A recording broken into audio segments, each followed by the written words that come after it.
Assalamualaikum warahmatullahi wabarakatuh, sahabat Waalaikumsalam. religi. Selamat datang di podcast Layanan Syariah yang diprakarsai oleh bidang urusan agama Islam, Kanwil Kemenang Aceh. Di episode pertama bersama saya di studio Kanwil Kemenang Aceh sudah hadir Bung Adi Warsidi. Assalamualaikum Bang, selamat datang. Sehat Bang? Sehat, Sehat alhamdulillah. alhamdulillah Bang ya. Selamat datang Bang Adi. Bang Adi Warsidi merupakan salah satu tokoh pers Aceh yang juga pernah menjabat sebagai Ketua Aliansi Jurnalis Independen Banda Aceh, juga pengurus Aliansi Jurnalis Independen Pusat saat ini, dan juga founder dari media Aceh Kini yang saat ini menjadi referensi juga bagi sebagian masyarakat Aceh terhadap berbagai isu. Bang, apa kegiatan saat ini Bang? Nulis aja, Bur. Jadi Masih tetap nulis Bang. masih tetap nulis. Seorang jurnalis itu tidak akan lepas Sampai dari kiamat, Bur. sampai kiamat. Bahkan kiamat katanya masih Besok nulis. kiamat kita nulis hari ini. Semoga kita nggak melihat itu Iya, Bang. semoga kita tidak melihat itu. Kira-kira kayak gitu. Kalau pekerjaan jurnalis memang seperti itu. Iya, bahkan di Menulis. saat mungkin Bang Adi juga sudah merasakan berbagai yang musibah ya, musibah tsunami juga Iya, aktif iya, menulis. Kemudian dari konflik ya Bang? Dari konflik. Dari konflik. Bang, Jadi 3 bencana sudah, Bur. 3 bencana. Konflik, tsunami, dan COVID. COVID ya. Ada 3 bencana. Efisiensi ini nggak masuk Bang? Ini nggak dianggap bencana. Ini bukan bencana, Bur. Bukan bencana. Akal-akalan ini. Ya. Nah Bang, dulu sebelum media sosial seperti ini, Iya. mungkin sesuai dengan judul kita nih Bang, ada keresahan nih Bang dari Kanwil Kemenang Aceh itu tentang media dan hoax di negeri Iya, syariat. iya, Makanya iya. ini menjadi penting di tengah kita provinsi Aceh yang yang menerapkan syariat Islam, kemudian kita masih mengonsumsi juga berita-berita hoax. Ini kan paradoks ya Bang, maksudnya dulu tidak ada dan sekarang kan tantangannya seperti ini. Kalau dulu hoax sebenarnya juga berkembang. Ada juga Bang, Ada juga. tapi dari mulut ke mulut ya. Iya, dulu kan diceritakan secara lisan. Bagaimana misalnya waktu kecil-kecil seumuran saya ya. Waktu kecil dulu ada anak-anak ditakutkan dengan hantu kojet misalnya. Hantu kojet yang katanya anak-anak dilarang berkeliaran di malam hari di atas jam 12 datang hantu kojet. Kemudian ada kolor hijau. Kolor hijau. Yang Iya. diceritakan bisa Iya. bisa menculik anak-anak gadis. Gentut Bang. Ada hal-hal yang itu sebenarnya hoax. Hoax ya. Tapi dibuat dari mulut ke mulut. Sirkulasinya yang berbeda. Iya, sirkulasi yang Oke. berbeda, diceritakan dari mulut ke mulut. Sebagian dipatuhi oleh anak-anak, tetapi kalau anak-anak punya pemikiran lebih maju, dia nggak patuh itu. Dia tetap akan keluar malam, dia nggak patuh. Bahkan dia melecehkan istilahnya hantu-hantu tersebut dalam ceritanya itu. Kalau sekarang kan lain lagi, dia diceritakan ya lewat media sosial itu.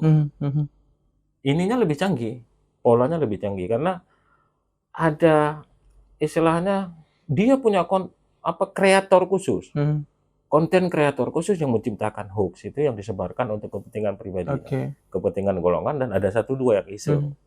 Tadi ada 1-2 yang iseng ya, misalnya saya nggak tahu ini iseng atau apa ini politik, tetapi contohnya misalnya kalau misalnya megang di kita ini udah disebarin, lewat SMS 1 atau 2 SMS sudah. Kemudian bukan SMS ya, WA. Kalau dulu SMS. WA, terus kemudian ada di foto misalnya orang lagi ngasih proposal misalnya, terus kemudian disebarin. Itu berbondong-bondong orang datang. Padahal kenyataannya tidak ada Bang ya. Perilakunya apakah iseng atau kemudian ada berpengaruh kepada politik, itu juga ya sampai sekarang juga nggak terbukti. Kadang juga iseng. Karena apa? Kalau misalnya kita iseng mengirimkan itu juga akan datang. Oke. Segitu mudahnya berarti sekarang orang yang iseng ya Bang, atau memang punya tujuan tertentu seperti Abang bilang tadi, betul. Memang tujuan politik disebarkan dan jadi chaos ya. Jadi tidak menutup kemungkinan itu jadi persoalan. Nah, termasuk isu-isu yang lain Bang, bukan hanya mungkin soal kayak megang tadi. Kita juga baru melewati pesta demokrasi ya Bang, pilkada, pemilu, dan ini kan juga sangat banyak Bang berseliweran di media sosial. Ini Abang melihat di Aceh juga mengonsumsi ini atau seperti apa? Iya, di Aceh termasuk mengonsumsi ini. Saat ini memang tidak ada data spesifik ya yang menunjukkan daerah mana yang paling banyak penyebaran hoax di Indonesia. Tidak ada data spesifik. Karena hoax itu bisa disebarkan di mana saja. Jadi orang-orang misalnya di Kanada, di apa segala macam juga bisa menyebarkan hoax tentang sebuah wilayah, misalnya seorang wilayah Aceh misalnya. Orang di Papua juga bisa menyebarkan hoax yang berkenaan dengan wilayah Aceh. Tetapi data LIPI 2019 ini berkaitan dengan pemilu 2019 ya. Itu data LIPI 2019, Aceh dimasukkan ke peringkat ketiga ini. Warganya yang percaya hoax. Ini penelitian LIPI ya, penelitian LIPI lewat survei, mewawancara beberapa orang. Itu salah satunya berkaitan dengan isu-isu pemilu. Isu-isu pemilu dipengaruhi juga oleh isu misalnya ada TKW Cina yang datang berbondong-bondong, terus kemudian kredibilitas calon presiden yang tidak bisa salat lah, tidak tersangkut dengan salah satu partai politik di masa lalu lah misalnya. Jadi dan orang Aceh percaya itu. Ini survei LIPI. Itu survei tahun 2019. 2019. Itu memang lagi pesta demokrasi ya, lagi Bang, menjelang pesta demokrasi ya. pada saat itu. Tapi kemudian tidak ada survei yang terbaru ya, tidak ada survei terbaru yang melakukan itu. Karena ya mungkin hampir sama juga kalau kita melihat data itu. Oke.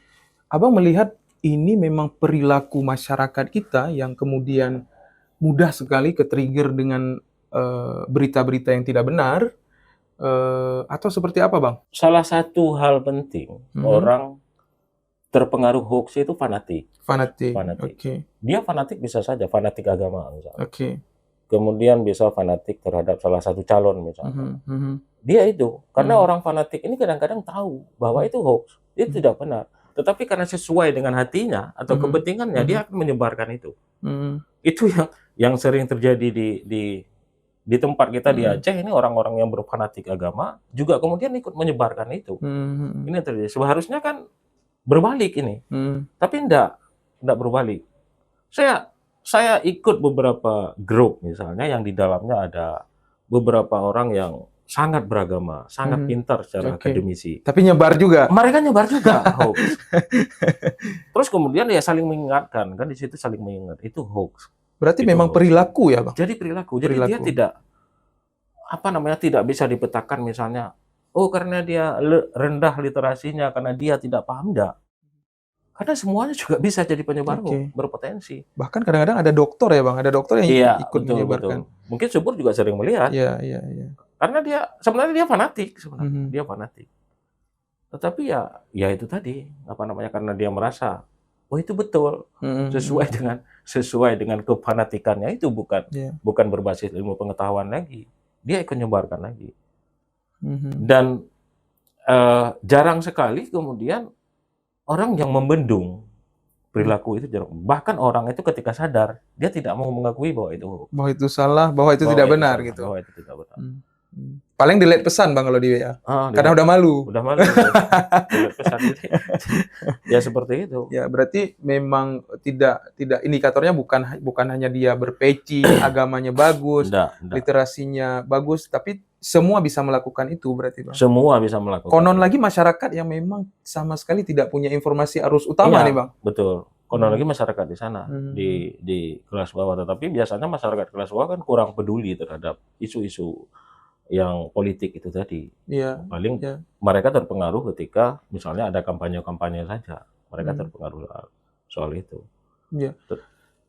Sekarang, Bang, saya lihat mungkin yang paling sangat berpengaruh itu termasuk media sosial itu TikTok ya. TikTok itu semuanya bisa di-create di sana, semuanya bisa dibuat, disebarkan berdasarkan satu foto, buat caption sedikit atau video langsung tersebar gitu, isu-isu tertentu. Nah, Abang selaku founder dari Aceh Kini dan juga tokoh pers, kita kan punya kewajiban nih, Bang, ketika ada hoax, kalau di Tempo tuh ada anti hoax ya, Bang, anti hoax ya. Nah, hampir semua media saya lihat ada melakukan itu. Berat nggak, Bang, untuk mengcounter isu hoax ini? Enggak berat sebenarnya, tapi tidak dilakukan. Tidak dilakukan. Hampir tidak ada media di Aceh itu punya kanal cek fakta. Cek fakta, ya. Kalau Tempo cek fakta ya, Bang? Tempo cek fakta. Cek fakta ya. Kompas ada mungkin cek fakta. Ada beberapa media yang punya kanal cek fakta. Di Aceh itu hampir tidak ada media-media yang berbasis di Aceh, media-media lokal itu hampir tidak ada. Mungkin juga itu menjadi salah satu faktor. Iya. Kominfo di kita, Dinas Infokom di kita, dulu 2024 saya melihat ada beberapa berita yang kemudian dicek fakta oleh mereka. Termasuk misalnya berita-berita kayak awan panas yang apa namanya istilahnya di Aceh Besar. Aceh Besar yang beberapa waktu lalu itu hanya buih dari Dasmir. Itu dicek fakta oleh Kominfo, tetapi hampir tidak ada. Saya rasa tidak ada yang memberikan kanal khusus cek fakta misalnya. Media-media online yang berbasis di Aceh tidak ada itu. Jadi ya harapan kita ya memang ada itu. Paling kita membuat berita untuk bahwa itu tidak benar ya gitu ya Bang. Paling berita ada alternatif bagi pembaca. Jadi ketika pembaca misalnya melihat ada berita sesuatu yang diragukan, ketika di search misalnya, mereka kan sering search pakai Google, mereka menemukan cek fakta itu yang terkait hal itu. Jadi sebenarnya ini bukan hanya tugas media online, tetapi juga tugas dari instansi ya. Kominfo ya Bang. Iya, Kominfo misalnya, Kemenak misalnya yang soal haji atau soal lain yang jadi urusan Kemenak. Terus kemudian misalnya ya PUPR misalnya, mereka kan semuanya kan punya website sendiri yang dituntut oleh negara untuk penyebarluasan informasi kepada masyarakat. Harusnya mereka juga punya itu. Setidaknya informasi dari awal yang dari mereka itu kemudian bisa diambil oleh media online untuk menghidupkan kanal cek fakta itu. Nah, sekarang fenomena kebanyakan kan Bang, kalau dulu konflik ya, di masa konflik atau di masa media sosial belum seperti ini, hoax yang tersebar itu kan dari mulut ke mulut Bang. Iya.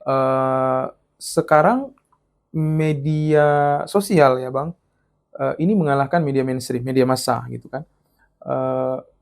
Menurut Abang, sekarang kekuatannya siapa lebih besar nih Bang? Karena ada fenomena seperti ini. Bahkan sekarang ada berita yang kita sirkulasi ke website kita, si media sosial ini entah Instagram, entah TikTok itu lebih cepat. Berita kita di visitor belum ada yang klik sekitar bahkan 200 orang, tapi di media sosial yang diunggah, unggahan itu udah di like sampai 1000 orang. Abang melihat fenomena ini Bang? Gini Bu, media mainstream itu mempekerjakan wartawan. Yang terikat dengan kode etik. Ini yang perlu diperhatikan. Dan atas dasar kode etik itu, kemudian masyarakat percaya, masih percaya kepada media mainstream. Karena apa? Menjalankan kode etik dan disiplin verifikasi. Seandainya wartawan tidak menjalankan disiplin verifikasi, itu tidak perlu lagi media mainstream. Cukup media sosial. Cukup media sosial saja. Karena sebagian orang ketika buntu, orang-orang yang kaya literasi ketika buntu, dia akan mencari sumber referensinya ke media mainstream. Dia akan menemukan. Di situ kebenarannya akan ditemukan di situ. Bukan di media sosial. Jadi kira-kira seperti itu, Bu.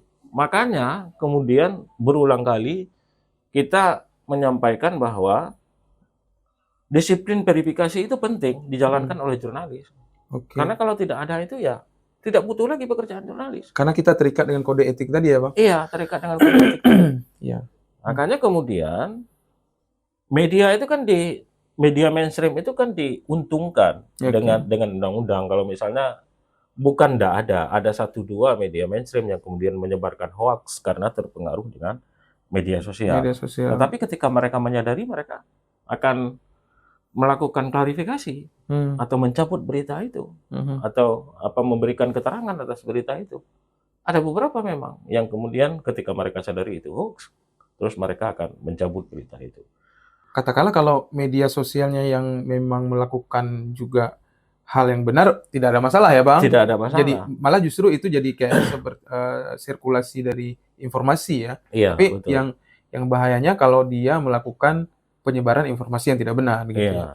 Nah, Abang melihat kekuatan media massa dan media mainstream, media sosial dan media massa ini siapa lebih kuat di zaman sekarang, Bang? Sekarang lebih kuat media sosial. Media mainstream itu kan kalau tidak memanfaatkan media sosial dalam distribusi informasi, itu tidak ada yang baca.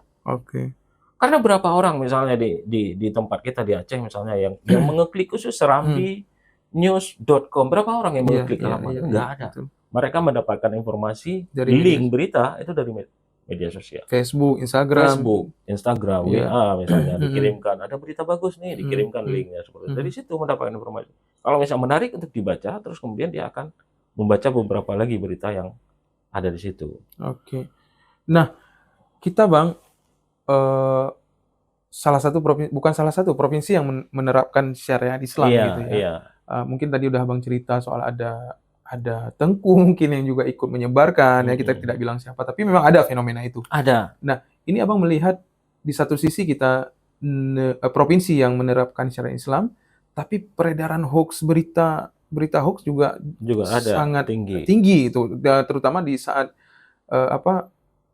pemilu ya Bang, pemilu bahkan ada dulu menyebar sampai ada yang bilang kalau tidak pilih calon ini tidak masuk surga ya Bang, betul. Mungkin kita tahu semua berita itu. Nah, ini Abang melihat gimana nih Bang? Di satu sisi kita menerapkan syariat Islam, di satu sisi kita juga masih tinggi angka hoax penyebaran ini. Ini adalah sinkronnya ke fanatik tadi. Fanatik ya. Karena fanatik itu salah satu pemicu orang menyebarkan hoax. Karena dia fanatik. Sangat suka lah ya Bang. Sangat suka. Dia akan membenarkan semua informasi. Dia membenarkan semua informasi. Itu yang dimaksud fanatik. Iya. Dan sebagian kita di Aceh ini bukan taat, tapi fanatik. Bukan taat. Paham kan? Artinya gini, kadang-kadang misalnya kalau misalnya ada satu kampung, ada seorang pemuda di kampung itu, ketika dia di kampung itu kemudian ada satu keluarga yang istilahnya punya seorang anak perempuan kemudian yang disukai misalnya. Itu kalau misalnya ada laki-laki lain mendatangi perempuan itu diganggu. Diganggu. Iya. Itu fanatik. Alasan penggangguannya apa? Oh, enggak boleh masuk ke kampung kami udah lewat jam 10 malam. Enggak boleh, kami di sini menerapkan syariat dan segala macam. Sementara yang ganggu ini kadang-kadang Jumat pun enggak. Nah, misalnya seperti itu. Tetapi dia mampu mengganggu orang dengan menyampaikan hal-hal yang berbau agama itu tadi. Jadi kerap seperti itu. Itu yang dimaksud dengan fanatik. Dan orang di kita itu banyak yang fanatik. Bukan berarti taat, bukan. Ya.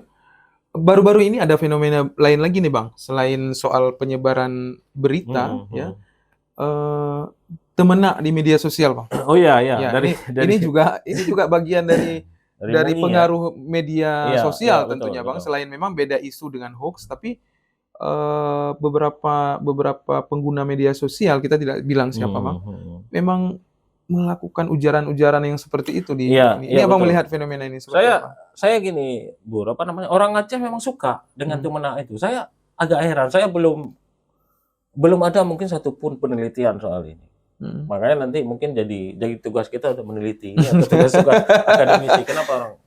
Saya sempat beberapa kali memancing para akademisi di Unsyah dan UIN Aranedi dan kampus-kampus seperti UTU misalnya yang besar-besar yang punya peneliti hebat untuk melakukan ini. Dengan memancing mereka mengatakan bahwa temenak itu kearifan lokal. Iya, serius, Bu. Karena dari dulu coba lihat orang-orang tua dulu itu. Ketika memarahi anak-anak, dia pakai dasar temenak. Jadi kemudian itu disukai kan? Tapi kalau jadi kearifan lokalnya seperti kita makan kuah kalau orang tua mungkin sedikit kasar ucapannya kepada anak, mungkin ini kayak jadi nasihat nih sebenarnya Bang. Tapi ketika temenak ini dilakukan di ruang media sosial kan ruang publik nih Bang. Nah ini nggak bagus dong Bang berarti. Iya. Tapi kemudian dilakukan di media sosial. Karena apa? Ini kan mencontoh.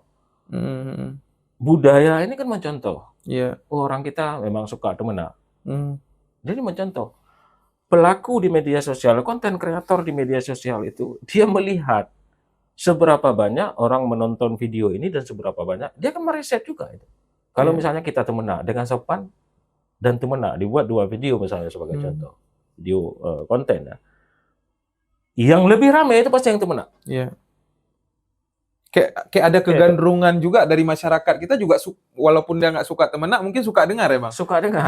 Walaupun nggak suka temenak suka dengar. Tetapi dia akan meniru ketika misalnya dia mencoba menjadi konten kreator, dia akan meniru itu. Meniru fenomena itu. Makanya terus kemudian saya sempat memancing beberapa akademisi itu untuk membuat penelitian soal itu. Benarkah temenak itu kearifan lokal kita? Nah, sahabat religi yang ini dua isu yang berbeda tentunya. Yang tadi hoax belum selesai kita bicarakan, tapi temenak juga salah satu fenomena yang harus menjadi perhatian ya Bang, perhatian bagi betul. Instansi termasuk Kanwil Kemenak Aceh nih Bang. Iya. Karena mengurusi bidang urusan agama Islam nih juga harus menjadi perhatian. Iya, iya. Nah, apa Bang yang harus dilakukan kalau ini kan personal orang nih? Iya, iya. Sebenarnya apa namanya? Kita kekurangan literasi digital. Literasi kita kurang membaca, dan kurang produksi. Orang-orang yang paham itu tidak memproduksi. Iya. Tidak memproduksi video, tidak memproduksi tulisan-tulisan yang berkaitan dengan hal itu. Dia ketika orang melihat misalnya media sosial yang dipenuhi dengan bahasa-bahasa kemenak, misalnya hoax dan lain sebagainya, mereka tidak punya referensi apa-apa untuk membandingkan hal itu atau mendefinisikan hal itu dengan hoax. Tidak ada, sedikit sekali. Coba misalnya contoh seperti tadi saya katakan, media mainstream di kita itu, di Aceh ya, itu hampir tidak ada yang punya kanal khusus untuk cek fakta. Cek fakta minimal soal Padahal itu sangat penting. Sangat penting. Kalau misalnya ada itu, warga itu akan mudah menemukan bahwa itu adalah hoax, dan minimal mereka tidak sebarkan. Berarti Abang menganggap media massa di Aceh belum proaktif untuk melawan hoax. Belum. Termasuk juga institusi-institusi mungkin. Kominfo dulu ada 2024 sempat melakukan beberapa, saya lihat. Kominfo kalau dicek berita di Kominsa kita ada. Tapi belakangan nggak ada lagi saya lihat misalnya info-info hoax. Yang ada ya mungkin disebarkan aja Oke, kalau media massa mungkin seperti Abang bilang harus ada kanal cek fakta. Nah, kalau pemerintah sendiri nih Bang, pemerintah stakeholder ya, apa yang sebenarnya harus dilakukan oleh pemerintah daerah sekarang, baik pemerintah provinsi ataupun pemerintah kabupaten kota, untuk melawan ini Bang, peredaran hoax? Dilawan nggak bisa, Bur. Tapi ya minimal dicegah peredarannya nggak makin meluas. Salah satunya ya dengan cara-cara literasi itu tadi. Dan yang saya sebutkan tadi itu ya lebih sering-sering sebenarnya sosialisasi ke masyarakat. Ya, podcast seperti ini juga penting. Lebih sering sosialisasi ke masyarakat soal cara menghentikan hoax. Misalnya salah satu yang paling sederhana, bertabayun. Jadi ketika datang sebuah informasi, kita cek dulu sebelum kemudian disebarkan.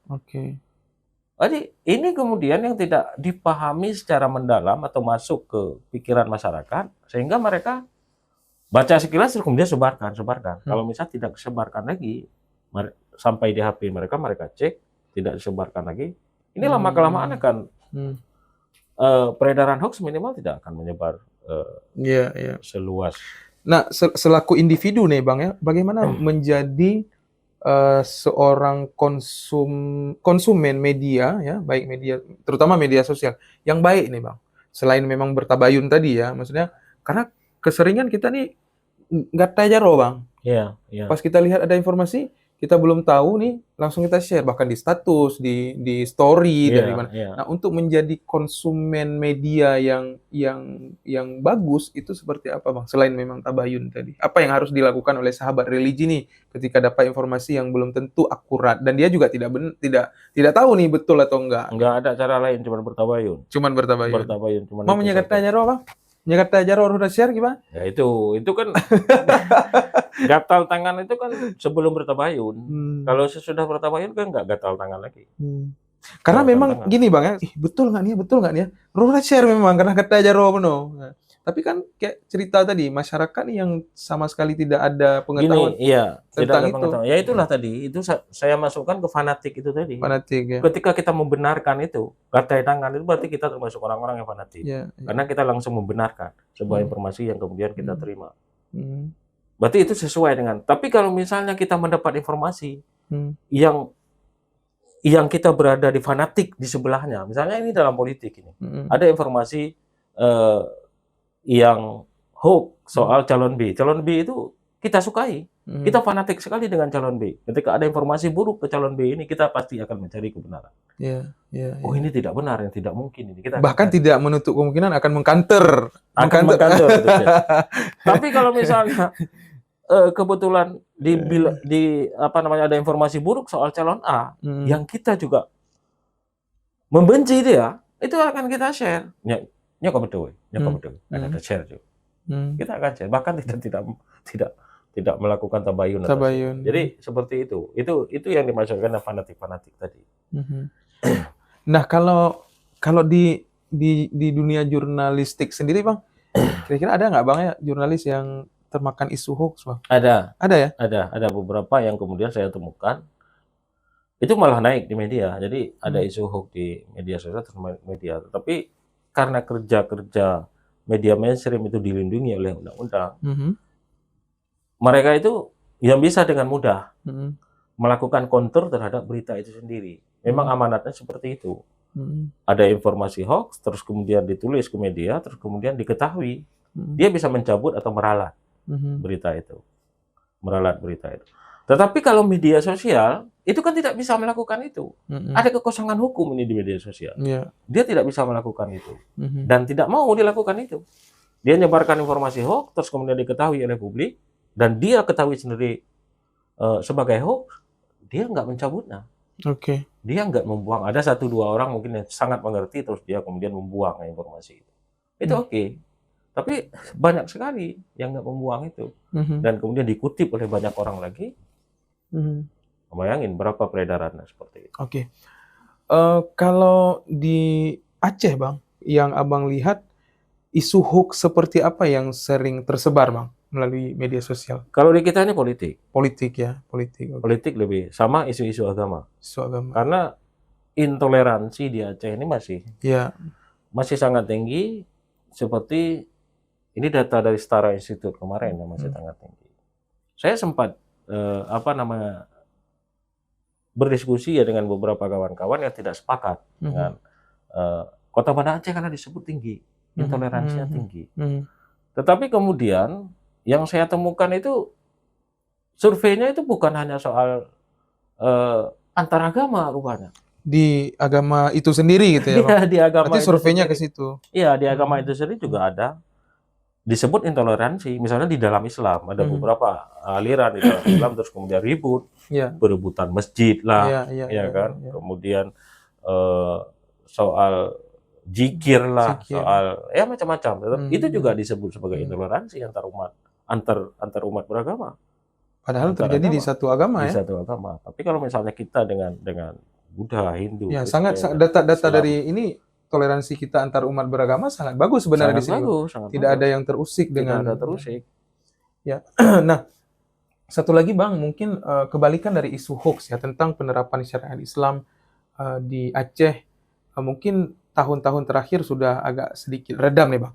Di beberapa tahun yang lalu, ketika ada ukubat cambuk ya, Bang, eksekusi cambuk ini oleh media, ini nggak cerita media sosial dulu, Bang, media massa. Ada beberapa media massa yang menjadikan isu ini sangat isu sentral ya, bahkan ada beberapa kali ukubat cambuk yang menjadi perhatian dunia, Bang, termasuk dulu yang gay segala macam. Dan Abang melihat ini seperti apa nih, Bang? Karena kita menerapkan syariat Islam, kemudian ada media yang masuk ke sini, ini jadi isu yang sentral, banyak sekali media saat itu, media nasional dan media internasional. Dan Aceh menjadi sorotan bahkan tidak baik, Bang, saat itu. Bahkan tidak baik. Ini Abang melihat ini seperti apa? Saya ingat sekali pengalaman sebenarnya ketika saya wawancara Pak Muslim Ibrahim, dulu Ketua MUI, almarhum ya. Muslim Ibrahim, Ketua MUI.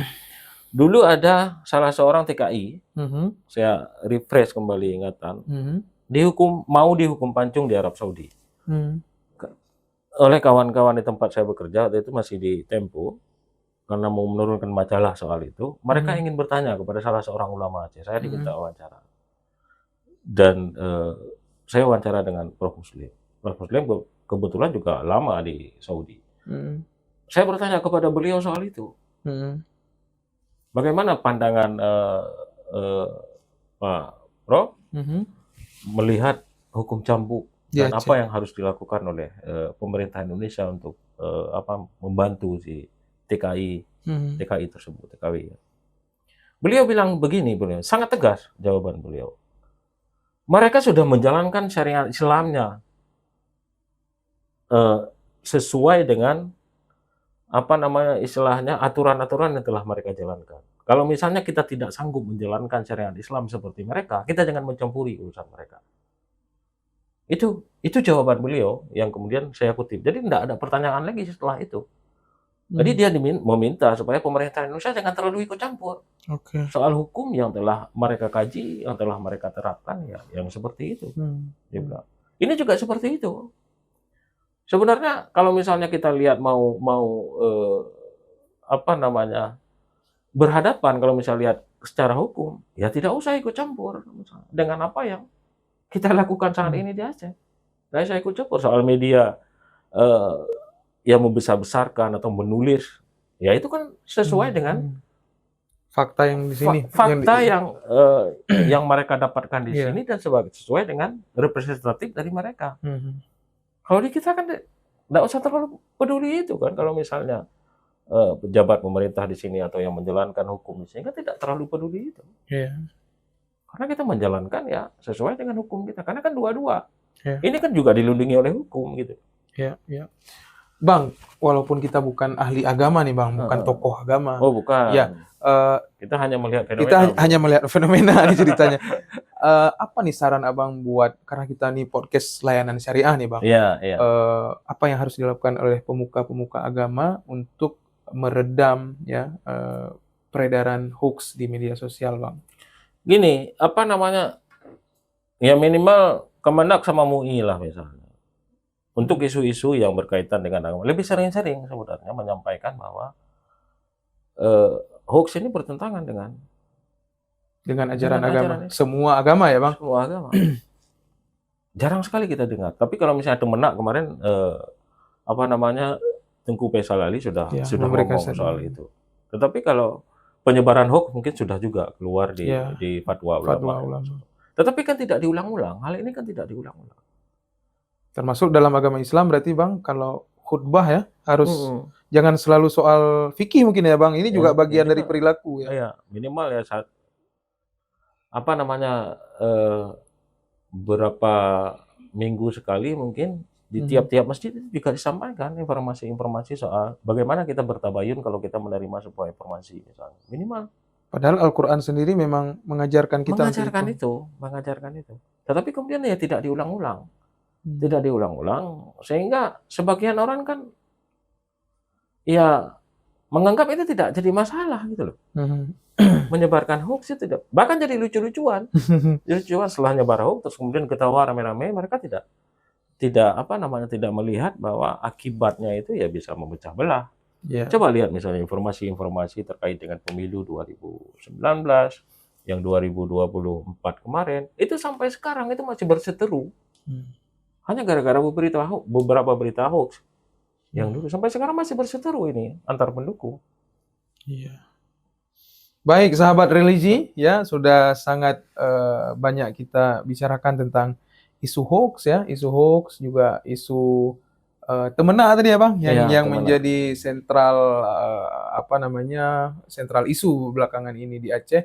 Dan seperti Bang Adi sampaikan tadi bahwa hoax itu sepertinya tidak akan pernah pudar ya Bang. Bahkan dari dulu, cuman penyebarannya yang sekarang berubah-ubah ya Bang. Mungkin sekarang beredar distribusinya melalui media sosial. Kita nggak tahu nih Bang ya, ke depan mungkin beredar dengan apa lagi ya ke depan.